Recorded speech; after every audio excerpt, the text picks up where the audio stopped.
Changing your method of payment for pre-authorized payments with Instacart as an Instacart shopper shouldn't be something hard to deal with. And that's why in this video, I'm going to teach you super quick how you can go ahead and set up pre-authorized payment through a different method so you can get paid on your card easier. Like any Instacart tutorial, we're starting off on the home page. Let's go ahead and click that bottom right hand corner button so that we can get started within our settings. From there, let's go ahead and click on payment methods because, well, that's what we're updating.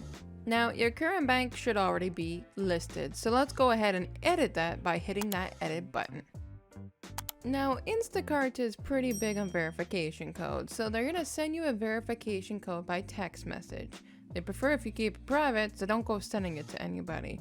But enter the code onto your screen as you're currently seeing right now, and then you're getting through to this page.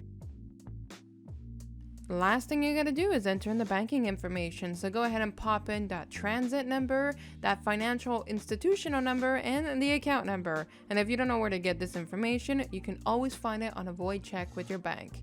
Now all you gotta do is click on save, and you have officially updated your pre-authorized payment on Instacart and changed your payment method to a different card.